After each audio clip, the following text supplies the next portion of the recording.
Like spring training? I'm fired up about spring training. I haven't seen as many your new pictures as I was haircut? hoping. I know. The pics are down, and it's got to be a COVID thing. I didn't get a new haircut. That you didn't? All right. It's just what you got is you got a new backdrop now that we're doing video. There's actually some bobbleheads and books back there. It looks like you kind of know what you're doing. Well, just because I'm upstairs and I'm usually downstairs, but I'm right by the kids' room, but the kids aren't here tonight. So I saw an interview today. Well, I've been watching the MLB Network a lot lately because I just figured out that I had it, for one, and two, it's baseball season.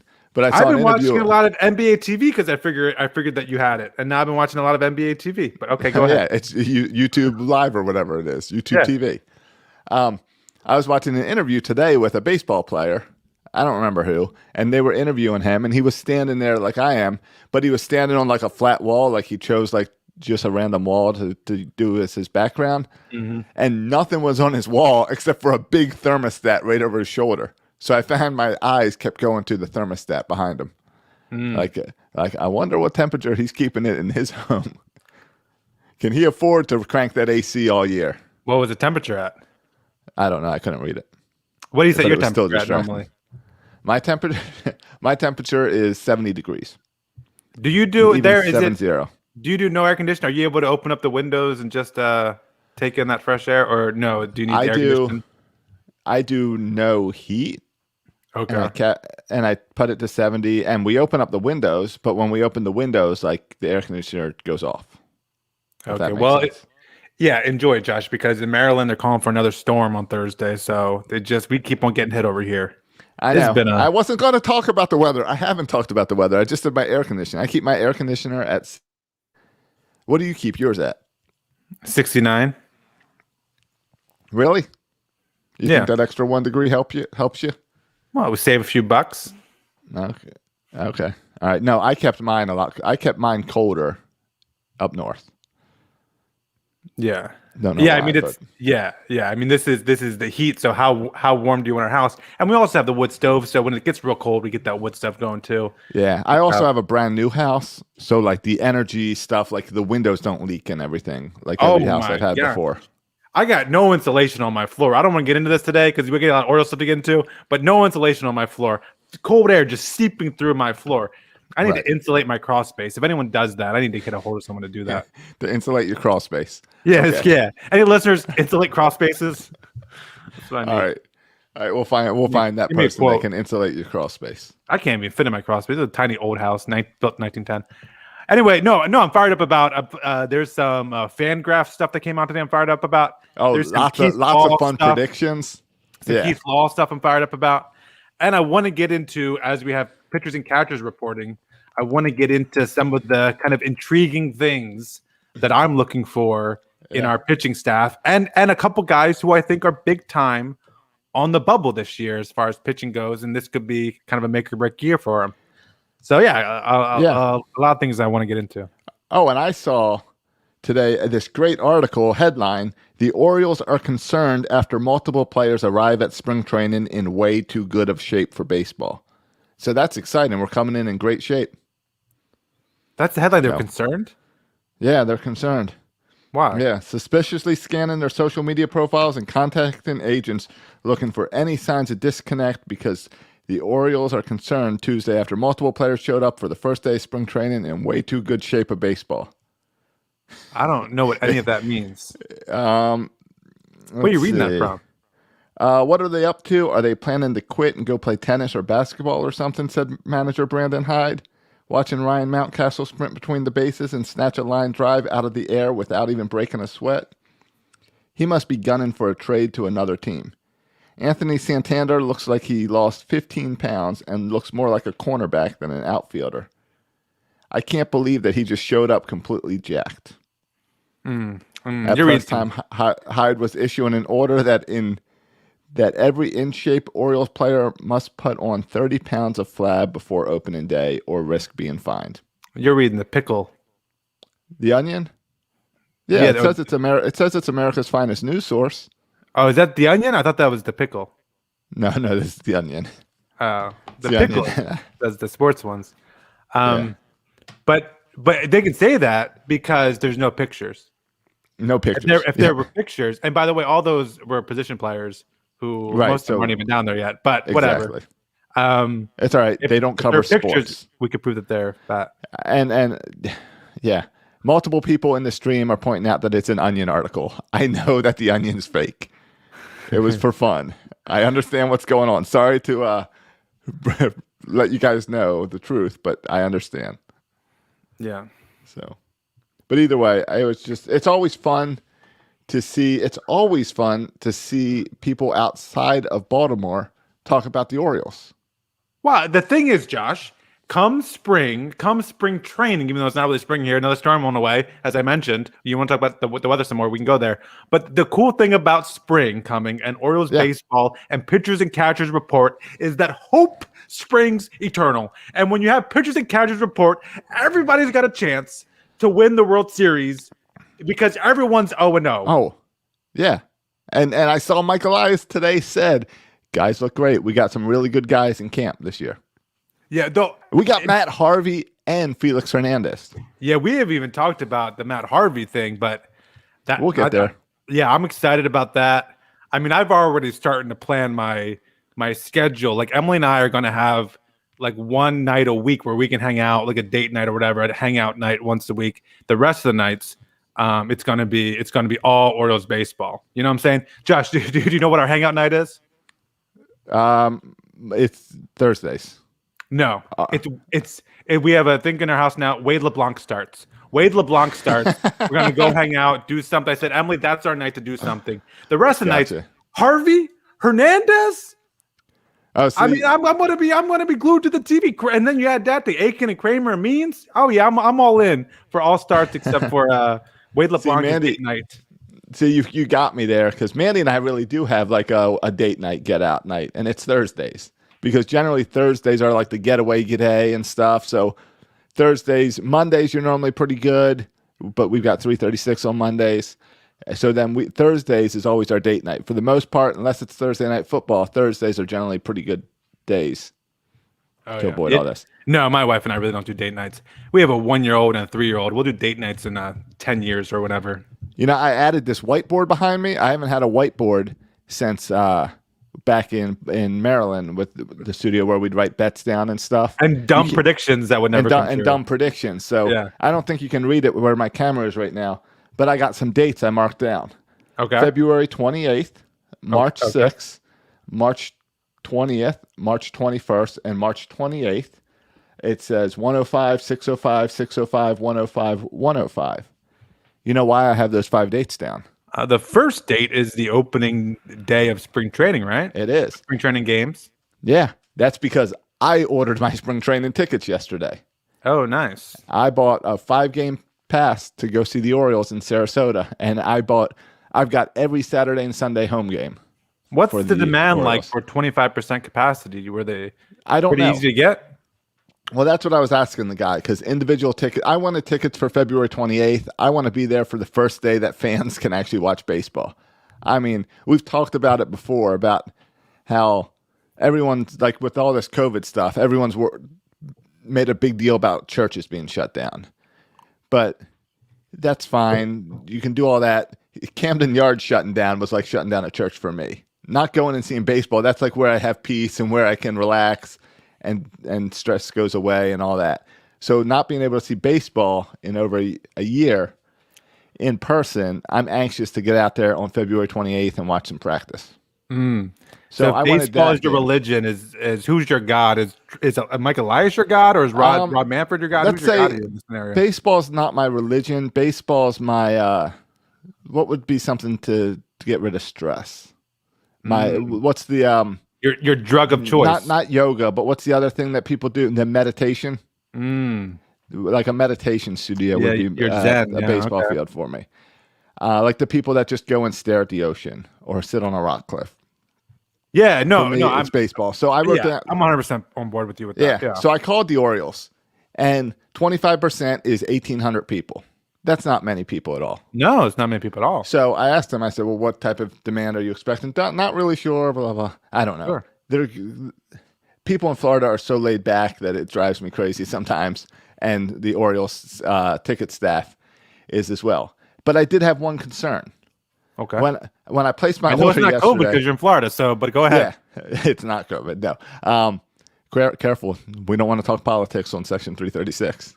Yeah, I'm going to get to there. I got some Is notes that on later? that later in the show. Just wait for that. Yeah. All right. So here's the deal. I went to the Orioles website, and it wouldn't work for me to order spring training tickets. Okay. And I decided that I was going to buy the 5-game plan, even though I really only cared about one game because it's a 4-hour drive. I don't know if I'm going to go to multiple games.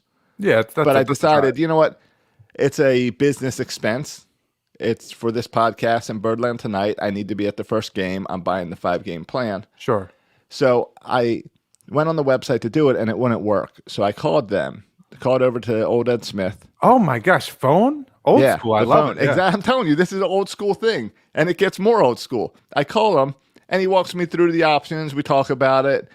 Where I want to sit. I chose first base side, and going over the ticket options. I'm like, all right. And he said, all right, well, you got to pick your 5 games. I picked my 5 games, and I said, all right, but the website doesn't work. And he said, no problem. I've got a worksheet. So we just got to fill out the worksheet. Like a pencil and paper? Like a pencil and paper. So then I went over everything with him again. Crash or something? I went over him again with everything as he filled in, and he went to the little bubbles and circled in the bubbles for the 5 dates I wanted. And then what area I want my seats in. And I chose first baseline, like I said. Mm-hmm. And then, so he went through all this. I give him the credit card. He writes it all down. Handwritten credit card. Yeah. Okay. And then he says, all right, well, I just got to take this to the sales manager, and you'll get an email. So I haven't gotten an email yet. Oh my! This is Josh. What you're describing is exactly the procedures for vaccines in Maryland, by the way, too. But okay, it might be. But no, I'm wondering if this guy was like a ticket taker at Memorial Stadium, and then they just transplanted him down to Ed Smith when he retired. But then here's the best part. All this ends, and I ask, all right, well, are my tickets? Do you mail me my tickets or anything? Because I gave you my address and all. And he said, oh no, this year tickets are all digital. So the ordering process was all paper. The tickets are coming as digital. Yeah, you're not going to get those tickets. Those tickets are not coming to your inbox. I checked my bank account earlier today, and I'm you know what? I'll check while we're on the air. But there was no money taken out of my bank account yet. So I thought that was a bad sign that they hadn't cashed my check yet. Yeah, and on our end up here in Baltimore, we haven't heard yet about attendance or anything. So haven't had even the opportunity to purchase or renew our season tickets. So I'm still curious to see what that is. Honestly, I'm curious to see also with, we always went to the game, you, Dad, and the zany one, Burt Rohde. Yeah. If you coconuts remember him.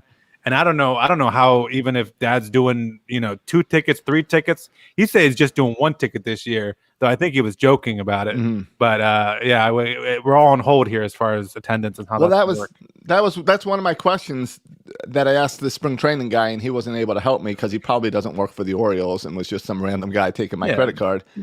Better off asking me. Yeah. Well, my question for him was, I only bought 1 ticket. I'm going all by myself.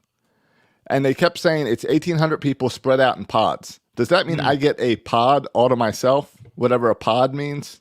Or you're going to be stuck in a pod with somebody else. Ugh. Right. Like, am I going to be with someone else? That seems kind of anti-COVID. But I am in Florida. But I think by separate pod, it means I should be sitting all by myself with like 8 feet around me of empty space. Yeah. I think that's true. Wouldn't you think I'm all by myself? Yeah, I think that's true. Which means, but 6 feet is what? Two or 3 seats around you? Yeah, maybe. But 6 feet is enough space where when the Orioles aren't broadcasting spring training games, I think 6 feet I could get away with broadcasting from my phone and talking through my AirPods and doing some play-by-play to the Orioles. Yeah, though with only 1,800 people in there, or whatever, the players could probably hear you. It'd be like that. I didn't think about that. The announcer's going to hear the players. I didn't think about the player factor. And the other people. So when you're up there bashing Chris Davis on your phone, just know Chris Davis can hear you. Good point. Maybe I stream the video and you do the play-by-play. Fair enough. Yeah, we can make that work. We got to figure something out there. Yeah. So, right. But yeah, it's spring training. It's great. Yeah, pitchers and catchers have reported. Yeah. Fangraphs. Can we talk about this? Is that where you want to start? Yeah. So you would just want to jump out with what the Orioles have been given. Chances to make the playoffs. 0%. I sent this to you earlier today because I just had to laugh. Because I got the American League postseason odds and the National League postseason odds. Okay, I don't care about anyone else but the Orioles. Well, the Rockies have a 0.1%. That's pretty crappy. Okay. But the Orioles have a 0%.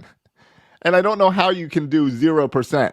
Like, you could have easily just scraped off a 0.001 from someone and stuck it on the Orioles. Yeah. This is a total mockery of the Orioles franchise. Let me tell you guys, they have more than a 0% chance. Do you know who has a 0% chance of making the playoffs this year? The Bowie Bay Sox, the Baltimore Ravens, making the World Series, of making the MLB playoffs. The Nashville Orioles have a 0% chance. Yeah, but the Orioles have a chance. Right. If they had a point, if they had a straight zero, there'd be no point in playing the game. Yeah. So, and this is why people hate. And I know, like, it just rounds down, right? So it's probably 0.001 or 0.003 or whatever. But this is why people hate computers, because according to the computer, the Orioles legitimately have a 0% chance of winning, and this is why you play the games, and this is also why people do. They hate these nerd stats. They hate Fangraphs. They hate all the technology. Rightfully so, because they try to suck the very fun and life out of it. Hope springs eternal. You can stick it, Fangraphs. All right. Now, I had to laugh as an Oriole fan and seeing zeros. Oh, I cursed under my breath. I didn't laugh. If I was a Tampa Bay fan, I'd be ticked that they're saying that they have an 18% chance of the postseason. That they have listed as fourth place in the AL East, and they were just in the World Series last year. That's ridiculous. But they deserve it for trading away their best pitcher. Blake Snell, yeah. Sure, I understand. But I agree. And the Boston Red Sox seem to be getting rid of everybody. And their percent seems pretty high too in the AL East. Though, I mean, if you look at the Yankees and the Blue Jays, and if they really think, if Fangraphs think the Red Sox are going to be good, and then the Rays only have 18%, I think that further emphasizes, and the Orioles at 0%, how good they think the AL East is. Well, yeah, that's why they have the Yankees at like 97%. Right. So they're going to win a bunch of games in all these AL East matchups to hurt the Orioles. Like their computer program probably has Orioles losing every single game to the Yankees. I would like to see what the computer graphs say with the same computer charts for wins and losses. Like, I guess, are they one of these other people who've projected like 60 wins, or did Fangraphs say like, 20 wins or 162 losses? How do you get to zero? Yeah. I don't know how all the math works. Like, you run every scenario, and none of them adds up to the Orioles having a chance at the playoffs. Right. That's weird. Yeah, but this is the beauty of baseball, right? Like, you have guys, and I'm not saying the Orioles have a chance to make the playoffs, because honestly, they really don't have a chance to make the playoffs. Like, this is the thing I love about Oriole fans, and it's absolutely true. Like, we think our team stinks, we understand we're building, but we still get pissed off when you say we have a 0% chance of making the playoffs. Well, the 0% chance says 0% chance says that every other Major League Baseball team could get COVID and not finish the season, and the Orioles would still not make the playoffs. We still figure out a way not to make it. Right. Yeah. So, zero's laughing. But hey, isn't it? Are Oriole fans more sensitive, or are sports fans in general just kind of stupid and sensitive, no matter what team you're from?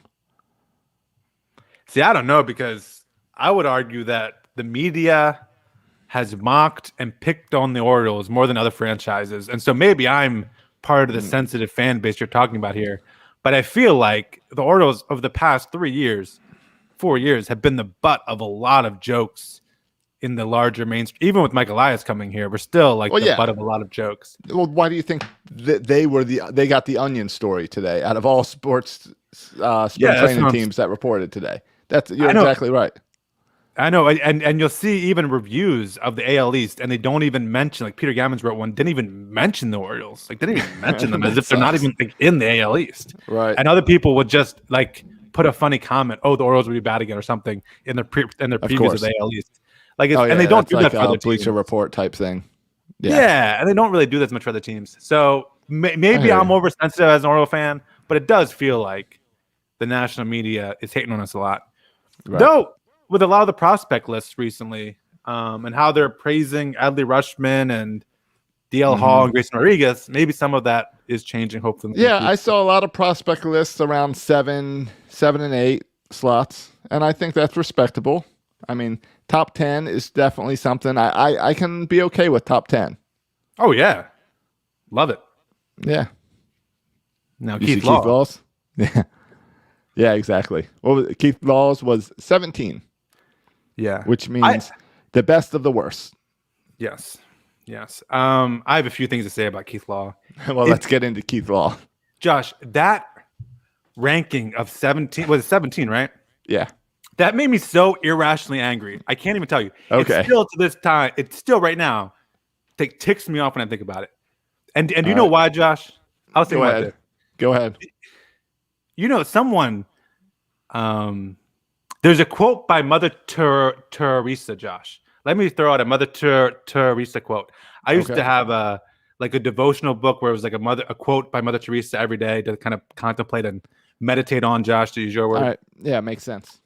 And one of these Mother Teresa quotes, and I forget the exact quote, but to paraphrase, it was like, if someone says something bad about you, but you know it's completely untrue, it doesn't bother you at all.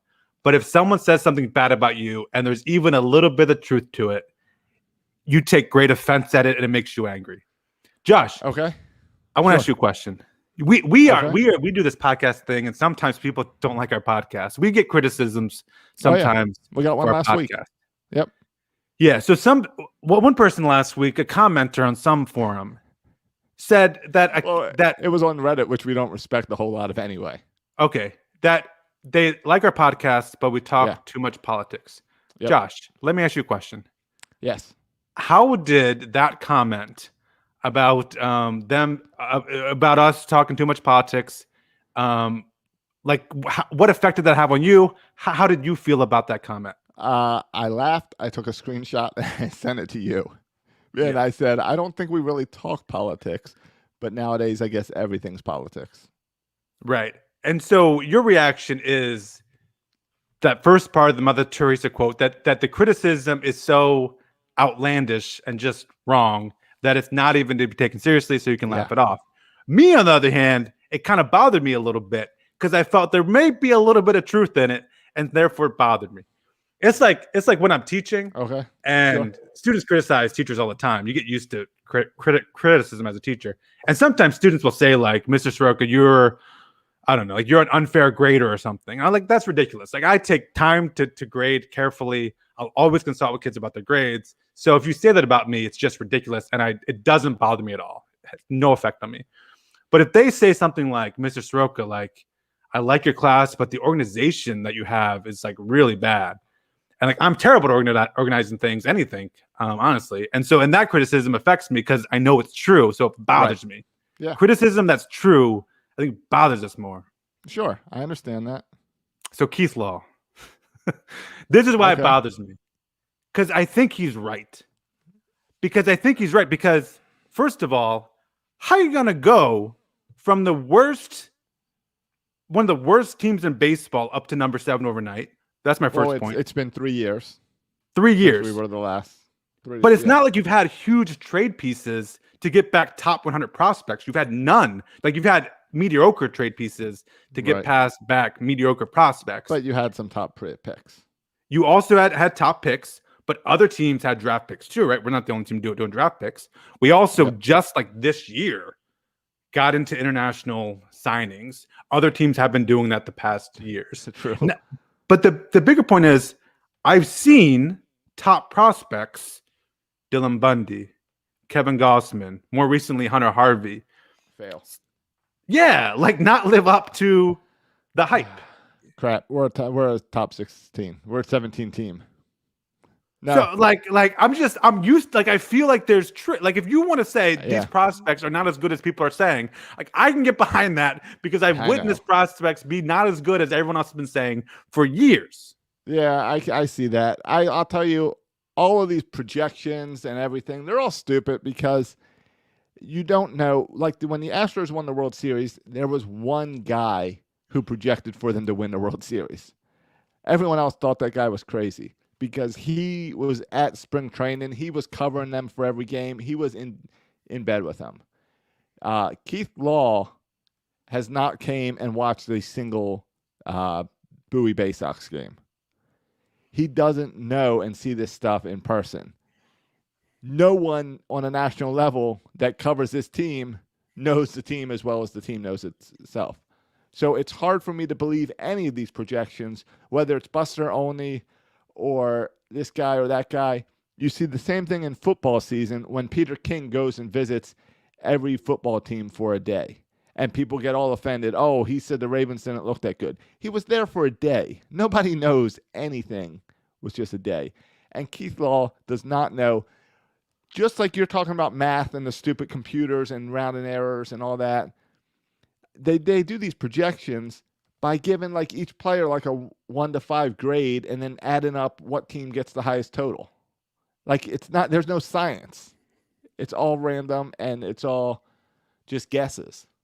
Yeah, and 2 points to support that. One, even to take a step further, even people who, if Keith Law would just follow the Orioles 24/7, he won't even get all the prospects right. Like, how come, like, if you were to do this 5 years ago, our Orioles prospect, our number one prospect should have been, based on now, 5 years ago, it should have been Trey Mancini number one, John Means not number two, right? But they weren't. Trey Mancini was never our number one prospect. John Mean was never our number one prospect. Yet they're our best players now. So I mean, you just don't know. And the second point is, I don't know how much people are what effect does, I think a lot of people, the reason we jumped so much in our rankings had a lot to do with the Mike Elias effect, that he came in here and all our pitchers started pitching better. Because we were implementing all of the spin rate and all that stuff, and we saw a better performance from a lot of our players, specifically our pitchers, two years ago. And so I think that's part of it too. The other funky thing, Josh, is last year there wasn't a minor league season, so these projections are also weird. These farm rankings are also weird because how you're ranking when you haven't seen most of these guys. No one's seen most of these guys, right? All of last year, right? There was no development last year. And the last thing I'll say, to Keith Law's credit, and I think he's right, but to Keith Law's credit, in 2019, when Mike Elias got here, at the end of 2018. So this time in 2019, which is Mike Elias's when he first got here, the Orioles, according to Keith Law, were the worst farm system in all of baseball. Then last year, they were 24th. Then this year, they're 18th. So every year they've jumped up 6 spots in Keith Law's rankings, which is, I think that's jumping up 6 spots the past 2 years, 6 spots, and then 6 more spots, 12 spots in 2 years. I think is a pretty good, it's a pretty good rate of improvement. Yeah, I think that's pretty good. I was looking, but when you go with that projection and jumping up a little bit, I just Googled 2020 farm system rankings. And the first one that came out was Bleacher Report. I don't really know how much you trust. I don't trust any of these. So Bleacher Report's a fine example. After the 2020 draft, they projected the farm system 11th. So to go from 11 to 7 is fine, but you're talking about 11 to 7, like in 6 months of doing nothing. Like what happened there? It's not like they make a huge trade to add a bunch of talent. Like what happened? Right. Well, you drafted people, so they're saying that by the 2020 draft, our farm system was able to go up 4 slots. Yeah, But now, actually, no. This is after the draft. They made them 11th. So how you get to 7th doesn't make any sense. Yeah, and I also wonder how many of these rankings build off other rankings. Like how many of these rankings kind of they just kind of a self-fulfilling prophecy, right? Someone comes out with a ranking, then people kind of use it as a starting point to make their own rankings. And so I don't know. But I'm skeptical. But I mean, the point is with Keith Law, I hate his rankings because I'm skeptical that he is more correct than anybody else. No, you're right. With all the stuff that's going on and whatever, we've seen Calvary's fail. We've seen Kevin Gaussman fail. We've seen Dylan Bundy fail. We've seen infield and outfield guys. We saw Matt Wieters projected to be Jesus in cleats, Mauer with power. He was fine, but he was not either of those. And I mean, you laugh, but when was the last time? I guess Manny Machado, was that the last guy that actually lived up to projections? Yeah. I mean, I think Matt Wieters had a great career, but didn't live up to what they thought it would be. And yeah, you go back to Manny Machado. I mean, other people have exceeded low expectations, like John Means and Trey Mancini. But yeah, very few have lived up to the high expectations they've had in Baltimore. What happens to our farm system if Adley Rutschman's a bust? I don't know. Like that, the fan base has crowned Adley Rutschman the future, and I get that he was the number 1 draft pick overall, and I get that he was a college player, but nothing's guaranteed. Oh no! I mean, he could get an arm injury or something. He could. Well, I wasn't going to say it out loud because then if it happens, it's look what Matt did. Yeah, but this is the thing with the farm system ranking, right? Like, take Adley Rutschman away, and if we're ranked 7 on some website, we don't drop down to the bottom 3rd, right? The thing about a farm system is based off a lot of guys. So I don't think Mike Elias is putting all of his eggs in the Adley Rutschman basket. Now, it would be a huge disappointment if he turns out not to be a really good major leaguer, but it's not like the franchise moves to Nashville if he doesn't work out. But what does that say about your entire franchise if the number 1 guy doesn't make it? Oh, see, I think that says very little because I think it's just this guy didn't turn out. Yeah, when everyone agrees this is the best guy, okay, and Orioles seem to be developing guys right. Then I just think it says bad luck. Okay. All right, fine. I'll give you the bad luck. Now, our history with starting pitchers, that is, I feel like, going all the way back to the Jake Arrieta example. Yeah. That was a pattern. But I think new regime, we're doing pitching completely different now. I don't think it's fair to put Dylan Bundy, Kevin Gaussman, going all the way back to Jake Arrieta. I don't think that's fair to put it on this new regime. Okay. So fresh start with these young pitchers. All right, so you're believing our farm system because it's a new regime with Mike Elias. Yes. Yeah, that's fair. And Mike Elias. Honestly, the prospects that haven't worked out for in the past have seemed to be mostly pitchers. The position players, I feel like, have done all right. It's the pitchers that really screwed us. How does Mike Elias do with veteran, washed-up pitchers? Well, he has shown an ability to flip them to sucker teams like the Red Sox for talented players back. Yeah. Andrew Cashner and then Tom Malone. Yeah, Malone sent to the Braves last year, right? Yeah, but this ability to flip veteran mediocre pitchers, I think, is a talent. Even Cobb to a certain extent, right? Even Cobb. Well, we ate a lot of money. We ate a lot of money on Cobb. Yeah, but the point is being able to trade veteran washed up pitchers is kind of his thing. That's kind of Mike Elias' his specialty. If only he could do that to first baseman. Yeah. No, not so much with the first baseman. Overpriced or moderately priced, aging, back of the rotation starters, trading them is what Mike Elias does best. Well, especially the cheap ones, offering minor league deals and investing like $2 million and bringing in 3 guys that can fit that improve and will flip you role model. I mean, that's a great offseason for Mike Elias. Yeah, I like the Hernandez signing. I like the Harvey signing. I like them because I like the LeBlanc signing. Okay, fine. You can like that. I'll let you like that. I don't, but I'm okay with it. I like it for a couple like these signings for a couple reasons. One, I am not confident at all. Like if you were to rank the likelihood of them being flipped at the trade deadline, right? I would rank them like this. I would put a percent on it. Call me Fangraphs. Here's my percent. I would put LeBlanc being flipped at the trade deadline for anyone for a body at 40%. Okay. 40%. Yeah. I would put King Felix at 10%. Okay. And I would put Matt Harvey at 0%.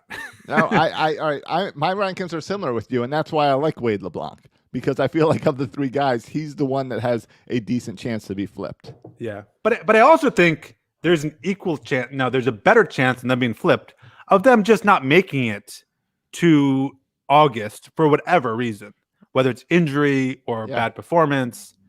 And I like that because I do want to watch these pitchers pitch. I want to watch Matt Harvey. I want to watch King Felix. But I think come June and July, I'm going to be done with them. And I'm going to want to see Zach Lothar and Alex Wells and Bruce Zimmerman and Michael Baumann. I'm going to want to see these young pitchers. And so, yeah, entertain me for a few months while I'm waiting for the real talent to get here. I really like the idea of Felix Hernandez and Matt Harvey being around our young pitchers. And I don't know about Matt Harvey, but presence. Yeah, Matt Harvey has a bit of a reputation for being a kind of a punk. What's the chance that we have T-shirt nights for Felix Hernandez and Matt Harvey, as there's no other names on this team? Well, but see, the problem is you can't print the T-shirts now because you don't know if they'll be around. No. Even come April. Like Matt Harvey is not on the 40-man. Like he has to make the team out of spring training. Yeah. King Felix is on the 40-man at least, but Matt Harvey isn't even on the 40-man. He just gets the invitation to spring training. Right, and these are two guys that really no one knows what to expect from them. No one's expecting them to be great. No, you're hoping that they can be slightly below average. Like you're hoping. Don't embarrass us and eat innings. Yeah. Throw 6 innings, give up 4 runs, and then hit the showers. Yeah. You're not expecting much, but like I'm excited. Like I was pumping myself up, reading what Matt Harvey's been doing in the offseason, working on a new pitch and working on some stuff, kind of reinventing himself. King Felix seems like a competitor. A year off, let's see what happens. Like these are at least interesting guys. Other guys, Tom Eshelman, doesn't interest me at all. Even last year, Asher Wojciechowski, who's now I think with the Red Sox, no interest. Harvey and Hernandez, like I said, I'm not doing date night on those nights. I'm watching those games. Yeah, I mean, those are the guys we want to see if they have anything, just for the memory of them being good, to get a little glimpse of that spot where they were good, I guess, is a better way to say it. Yeah. You hope that they have, a couple special starts left in them, and that would be really cool to see. If not, again, like this is not. I don't expect to be watching them in September. I don't, and so if they can just entertain me for a few months, we used to talk about entertain me until the Ravens start playing, right? Like stay competitive until the Ravens start playing. Yep. That's like not even stay competitive this year, but just entertain us. Until the Ravens, or entertain us until we get to see some young pitchers, right? Last year at the end of the season, they sprinkled it Keegan Aiken and then Dean Kramer. Like, at what point do we get to see a couple young, and that made it exciting. It was fun to watch them pitch. At what point do we get to, hopefully, just when we're getting tired of Hernandez and Harvey and LeBlanc, we get a Lothar, a Wells, and a Baumann or something. Yeah, or instead you'll just get Eshelman and then. That's also a possibility, yeah. And Jorge Lopez. All right, Felix and Matt Harvey. Are these guys rotation or bust, or are they guys that could go into the pen as well? Oh, I would imagine they're a rotation or bust. Okay, even though I think the Mets put Matt Harvey in the bullpen for a while. Yeah, I mean, I don't know. Maybe I'm wrong, but from my perspective. Or do you kind of ruin the whole reason they're here to eat innings? That doesn't mean a bullpen slot. That means a starting spot. That's how I feel. Like you're just taking up a bullpen slot. Like we have guys to throw in the bullpen. If we're just trying to throw random arms in the bullpen, the only reason you would put in the bullpen if you think you can fix Matt Harvey, right? I think that's what. Okay. He was moved to the bullpen before because you thought you could fix him. Yes. And then put him back as a starter. But at this point, if he doesn't pitch well, I don't think you're going to fix Matt Harvey. Right. So unless they thought they could fix him somehow by putting him in the bullpen for a little bit, that's the only scenario where I could see him moving to the bullpen. But our bullpen's already, I would say it's pretty crowded, but it's crowded actually with It's bad very pitchers. crowded. Yeah, it's with very crowded with stuff. Yeah, if you look at our bullpen, I mean, I would argue half our bullpen are placeholders that won't be here in 2 years. Yeah. Bunch of placeholders. And there's a bunch of question marks in our bullpen Yeah. as well. So I want to get to that, Josh. So I like to do this. I did this last year. I like to do this again. Just looking at as pitchers and catchers report here, who like for what pitchers is this a make or break season? For what pitchers is this a make or break season? All right. And I think looking at starters, forget bullpen. Okay. Because bullpen, I don't really know what to make of that. All right. Well, let's start with starters. Yeah. So if you look at our starters, We both probably have number one guy for make I'll just say here's according to the Orioles website. I just pulled it up. Here's our depth chart. Okay. I don't think this is any order. This is just names. I don't know what the order is. It's not ordered by alphabet. I don't know what the order is, but they have John Means. All right. Well, he's supposed to be our number one. This might be a slot. Okay. Number 2, they have Felix Hernandez. Okay, is that right? Maybe that might be right. That might be right. Number 3, Wade LeBlanc. This is starting to feel right. Number 4, Dean Kramer. Yeah. Felix Hernandez is number 2. All Yeah, right. I feel like maybe Keegan Aiken should be number 2, or maybe even Wade LeBlanc. I don't know. All right. But anyway, so it's Means, Hernandez, LeBlanc, Kramer, Aiken, and then the 6th spot is Lopez. Okay. All right. Or you pull Hernandez out of that and you have the top 5. Yeah. But okay. That's an interesting spot to see Hernandez. And then you have a bunch of other potential starters, like the young guys, like Bruce Zimmerman, who Right. for some reason they have him in the Orioles depth chart as a bullpen guy, though he's never pitched in the bullpen in the minors. So I don't know what the deal is with that. But they have other guys who they just put on the 40-man, like Zach Lothar, I mentioned, like Alexander Wells. I saw an article talking about Cesar Valdez as a potential starter. I was like, don't take Valdez and put him as a starter. But anyway, so those are just a bunch. And then Matt Harvey, you can add to that list as a non 40-man invitee to spring who could fight for a 40-man for a spot. So all right, so starting rotation, who has the most to prove? Yeah, or who has like this is it. Like if they don't pitch well this year, next year they could be bumped out. Oh, okay. Who is this like a make or break year for? Okay. All right. Well, see, that's a little different way to put it because I think this is a really important year for John Means to really show that he belongs in this rotation. I mean, they're going to be putting him out there as the ace of this rotation, deservingly or not, really based on what he did in 2019. They're kind of looking past his rough 2020 year. Yeah, and well, I mean, you could argue like 2020 half a year, rough half a year, rough first half of the year. And so I actually broke it down, Josh, not to get too much into it, but I broke it down to like guys I'm most curious to watch, and John Means at the top of my list on that list. But then I have a separate list of guys who are on the bubble. Like John Means, even with a bad year, I think he still has a spot for 2021. All right, let's go through the curious to watch list first. Okay. So I have John Means on that list. And I have some bullpen arms on here too. Okay. Number 1 is John Means because for all the reasons you said, because I think he is the biggest, kind of most important piece in our starting pitching in the sense that he could be a top of the rotation guy, or he could be off the top 5. Like not even. He is very well. We probably won't get to position. We'll get to position players next week. Yeah, another day. We don't have time to. Austin Hayes is in the same position as him. Has a chance to be there. All right, keep going. The second thing I'm curious to watch, and I just grouped this together, any young pitcher, any young starter, Bruce Zimmerman, Michael Baumann, Zach Lothar, Alex Wells, I put them all as one. And kind of anytime that they are able or get the call, because I don't expect any of them to be called up at the beginning of the season, but whenever they get the call up, I'm pumped to watch because we know about Grayson Rodriguez. We know about DL Hall. Outside of that, our rotation for the 2023 World Series is a bit open. Last year, I was so surprised, pleasantly surprised by Dean Kramer. Like he pitched a lot better than I thought he would. And so is there going to be a guy this year that surprises us, that pitches a lot better than we kind of expect? Yeah, I'm hoping for Mickey Janis. Okay. The 31-year-old knuckleballer. He's never made it to the majors. but he's a Yeah. knuckleballer that's been in minor leagues for like 10 years. Yeah. I did not include him in my list. I didn't think he made it in your list. But the other guy I just mentioned him is Dean Kramer. I'm really curious to see can Dean Kramer back up what he did last year with being, if he is this year, and I think he will be, kind of an everyday number 3 starter Right. wherever that he's put in, pitching every 5th day.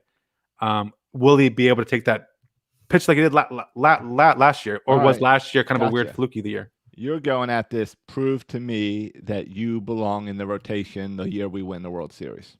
Yeah, because every year, starting next year, starting the end of this year, starting the end of last year, we'll see new pitchers emerge into our starting rotation. Yes. And every time a young pitcher emerges and pitches well, someone's got to go. Okay.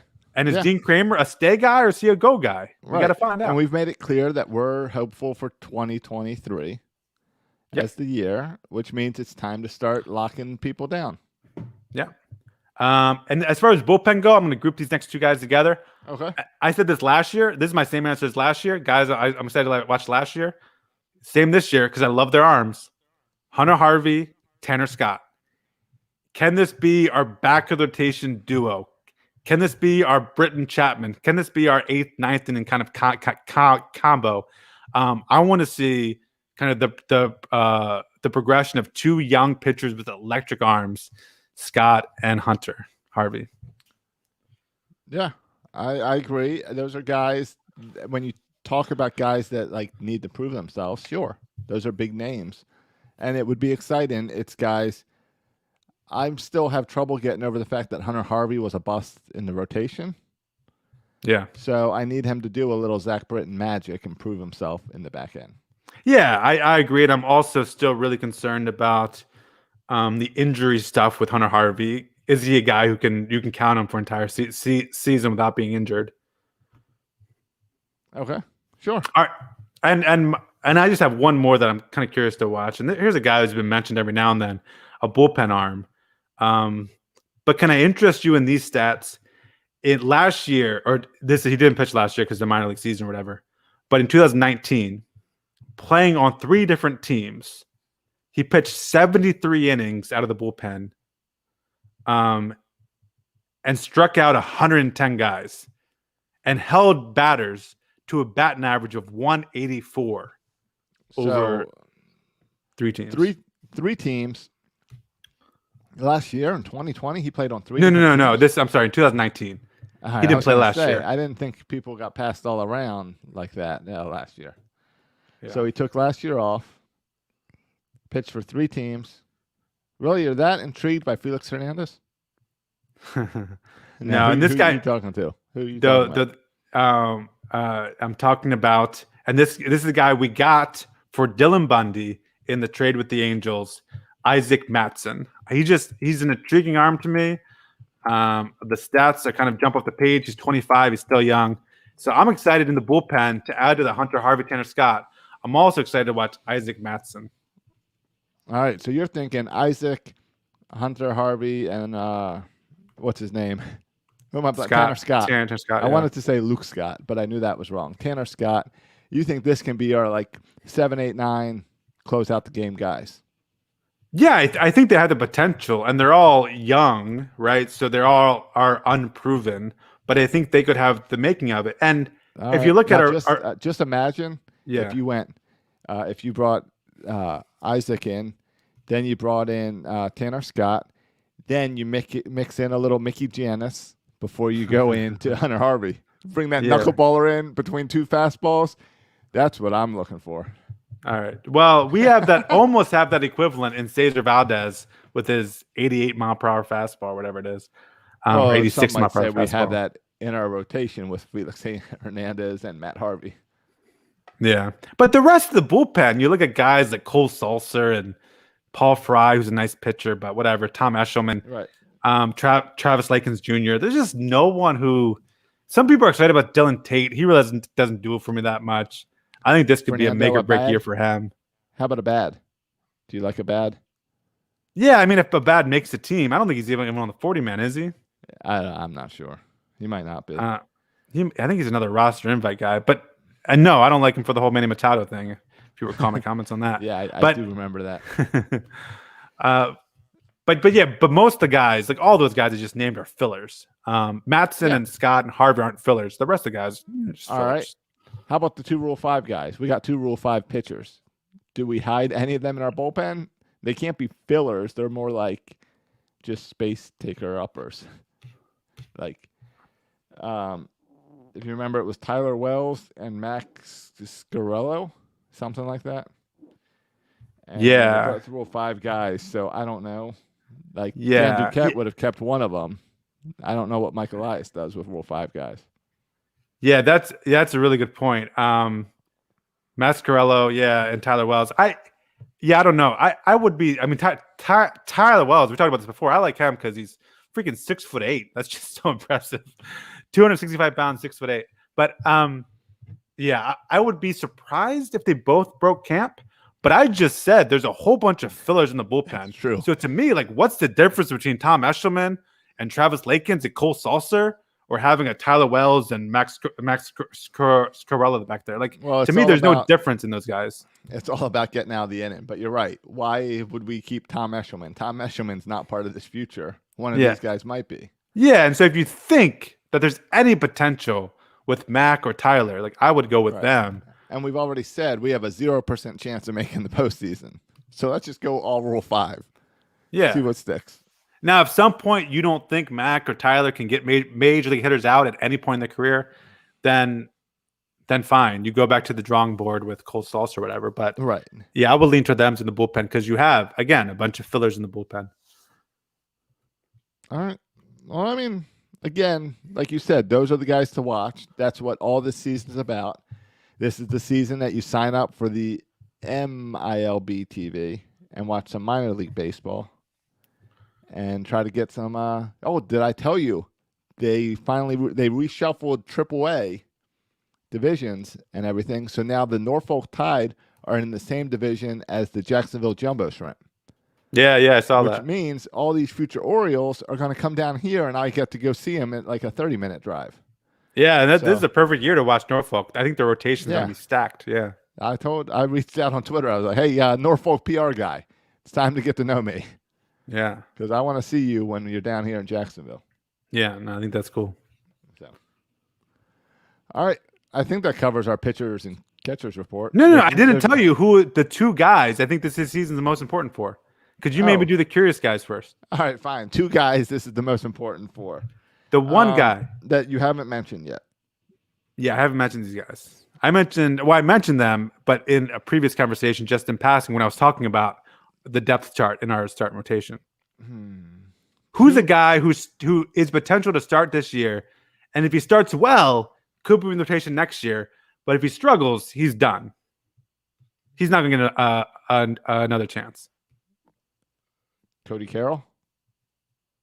It's a bullpen guy. I'm talking about starters. Oh, starters.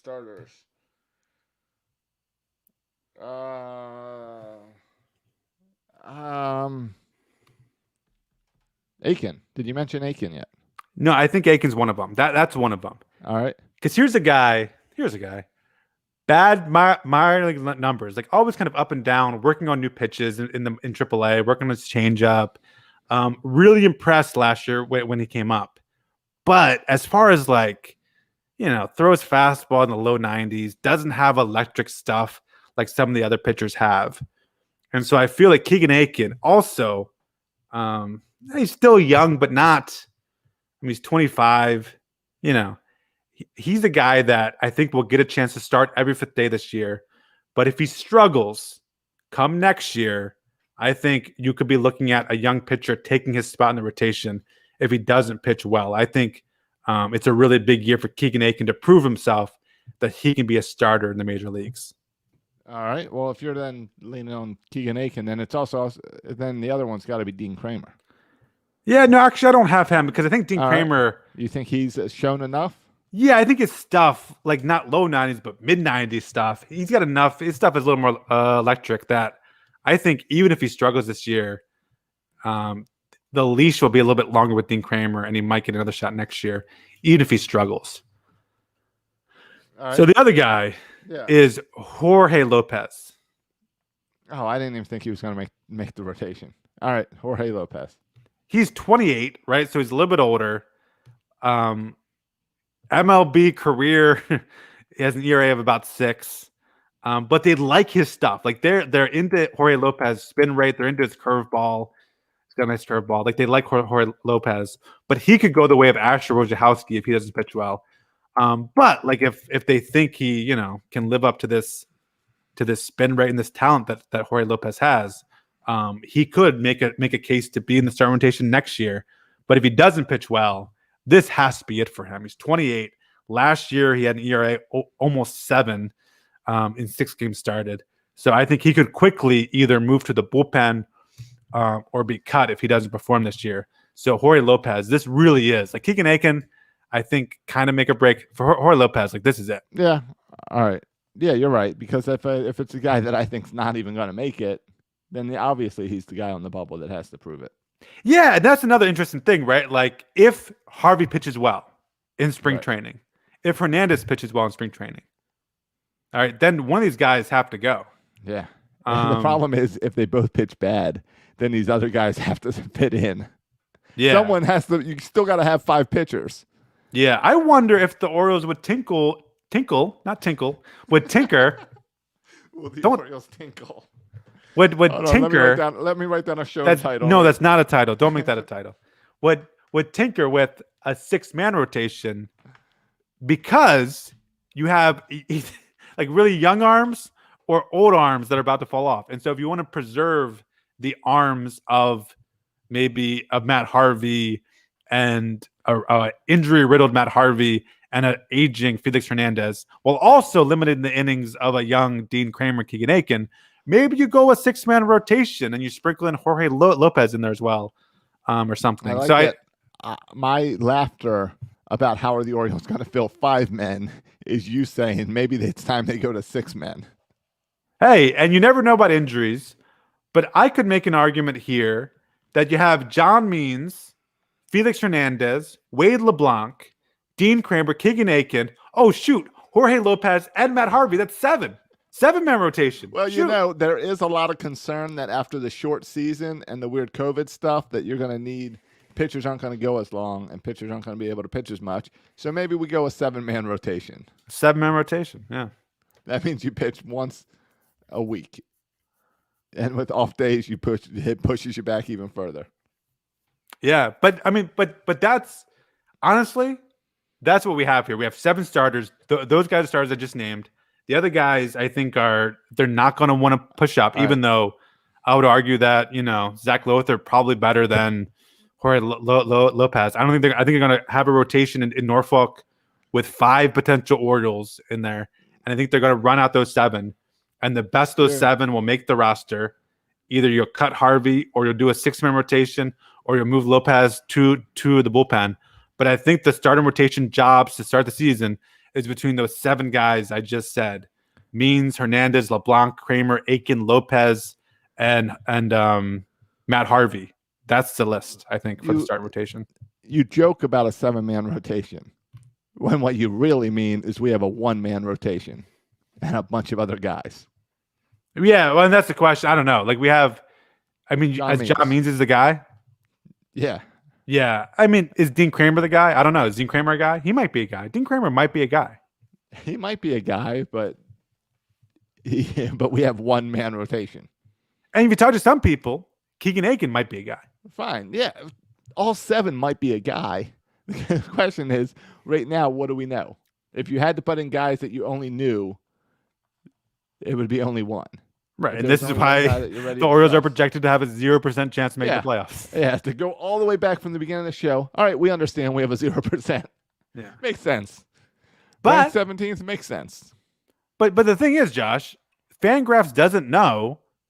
I mean, I assume Fangraphs thinks that Dean Kramer and Keegan Aiken will not pitch well this year. I assume that they think they'll have a regression based off last year. Yeah, Fangraphs thinks we have a 1-man rotation. Yeah, and a 1-man rotation is not going to win you any games.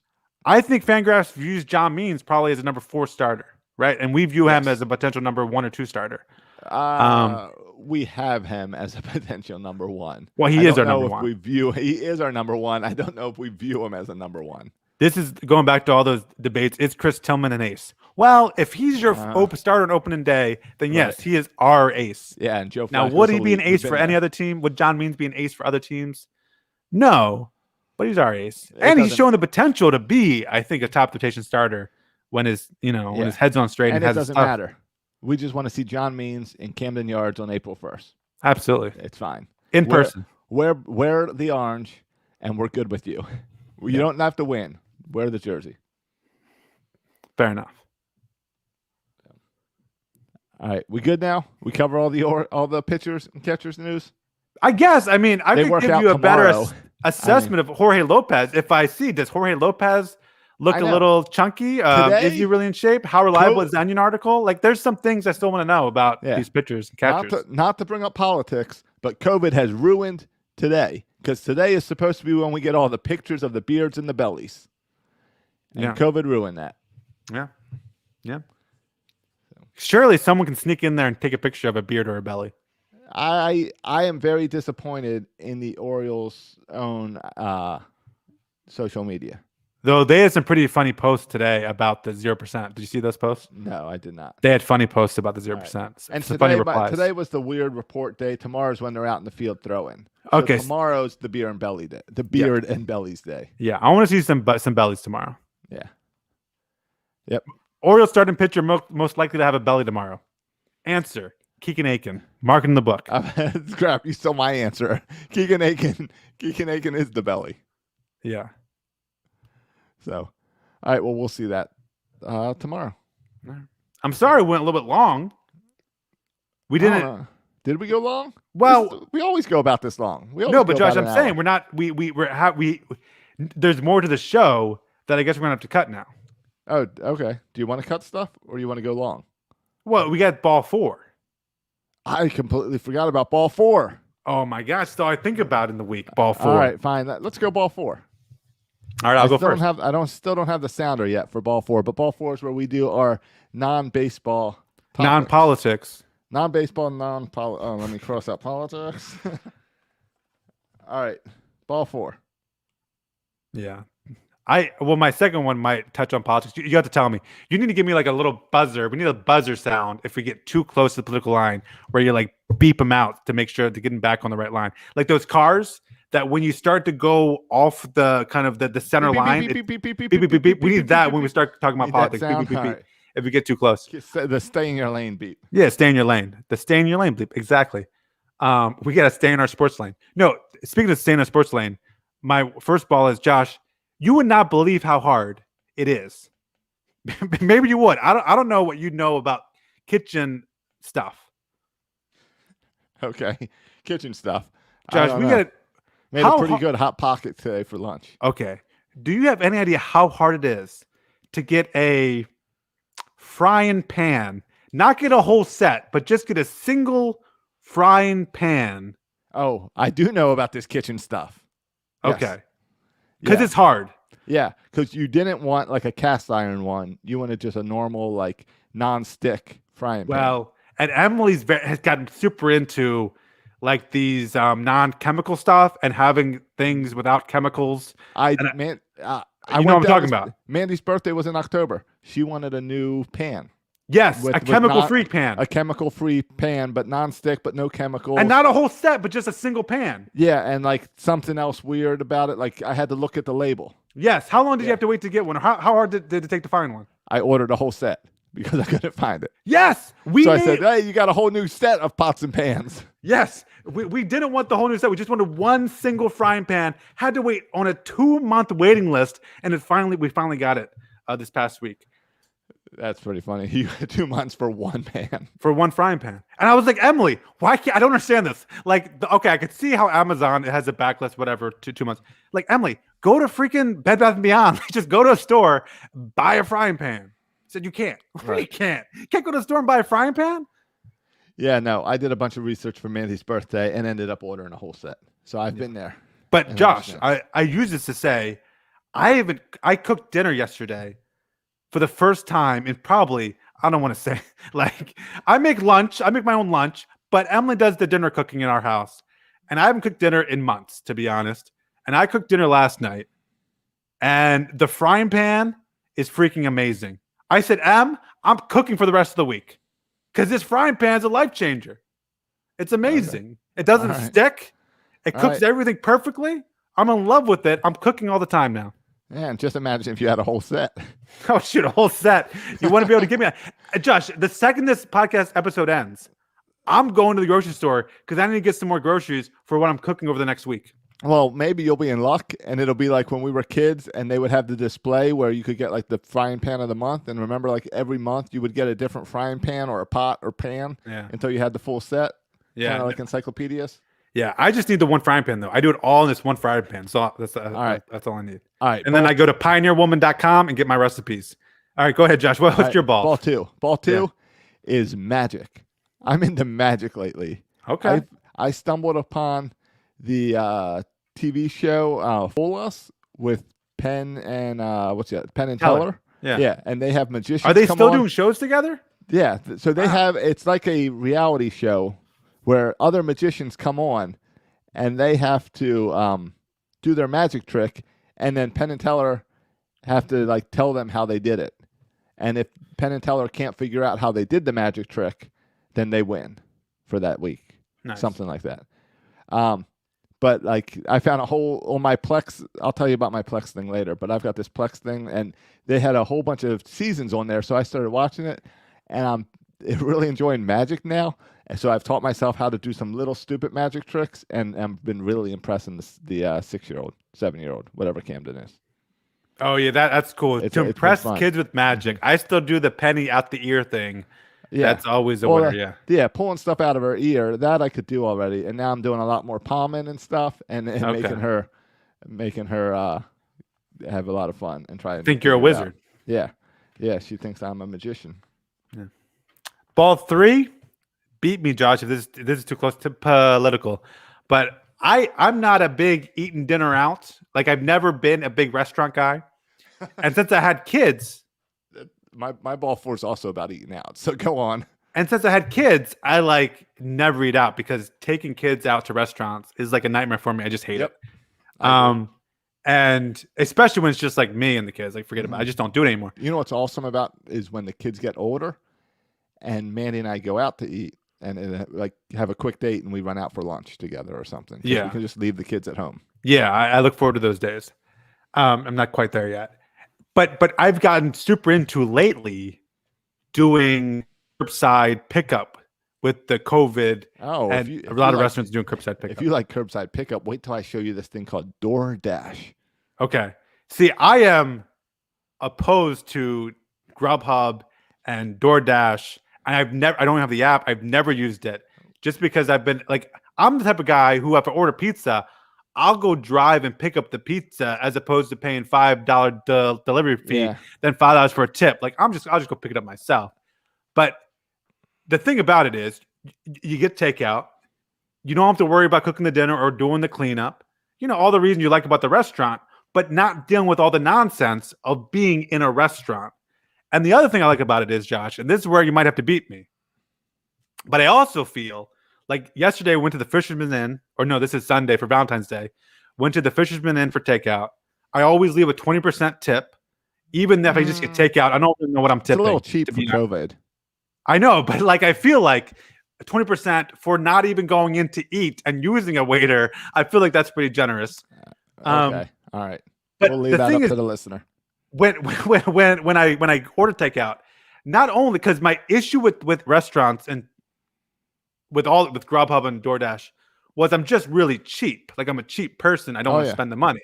However, I've been brainwashed by whatever to feel like even when I go to the restaurant to get carry out, like I'm somehow saving the entire economy of the Eastern Shore by getting curbside. And so I feel good about it. Like I'm spending money that I normally would never spend, but I feel good. Like I'm saving someone's job by getting a freaking coconut shrimp at Fisherman's Inn. I had the same conversation about DoorDash because I said, hey, I know it's more expensive, but that person was probably a bartender and they don't have their job right now. So they're having to do food delivery.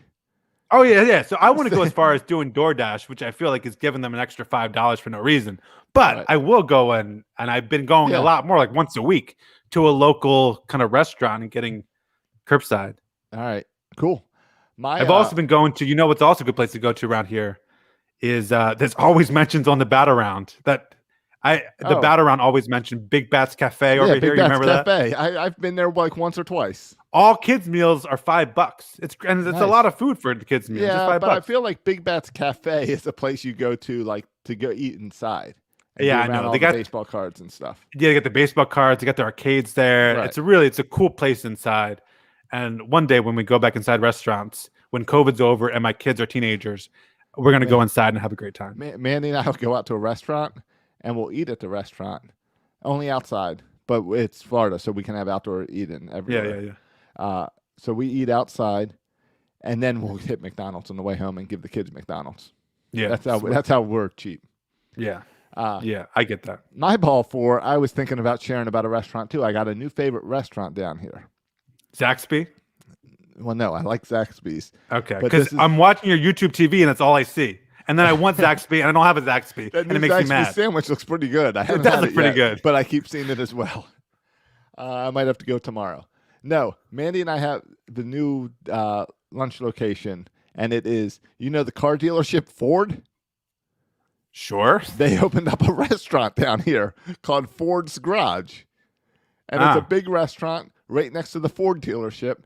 And it's like 10 minutes from my house. It's real close by. And it's got a giant outdoor seating area. So it's nice, great place to sit.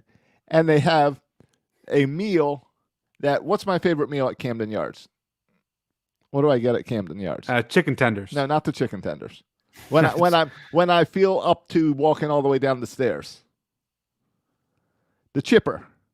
And I go around for the chipper. Okay, fine. Which, the chipper. is the chips and the chicken, barbecue chicken or whatever, barbecue pork on top, and the jalapenos for $40 and everything. Yeah. Yes, it's like $15. They had that as a meal at the Ford Garage. So Not called the chipper. It's not called the chipper. It's called like Ford's famous nachos or something. But it's basically the chipper, and it's at the Ford Garage.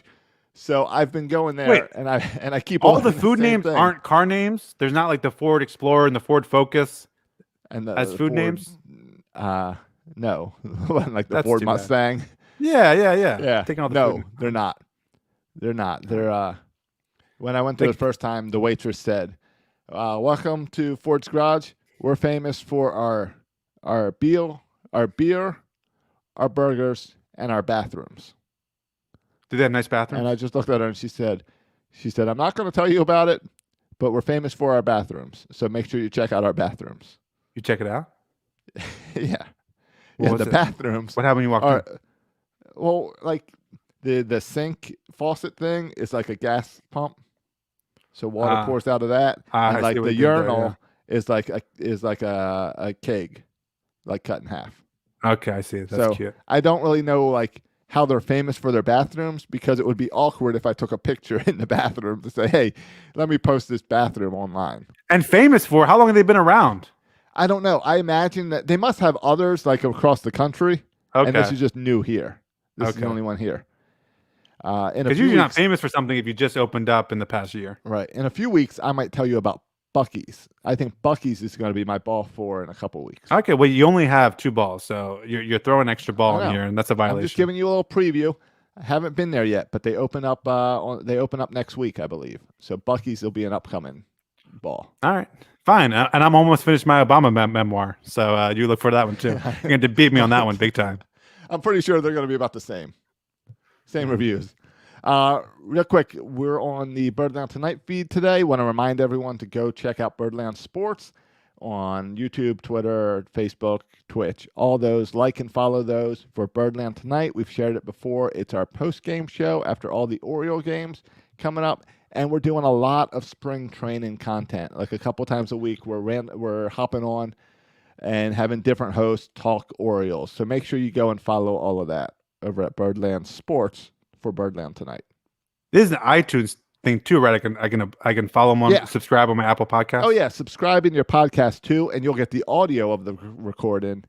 So that way you can listen on your drive in the next day. Because, some of these games are going to be late night games. So Yeah, people absolutely. might fall asleep. Those West Coast games, I've fallen asleep well before the post game show on many West Coasts. So now I'll be able to listen to it on the morning drive into work and catch up. Yeah, and I don't want to watch YouTube page and look at Josh's ugly face every week, but just hear his voice, I could stomach. Oh, all right. Not sure. I'm not going to be on every night. We've got a nice mix of like 10, 12 people. It's going to be You're not fun. gonna be on every night.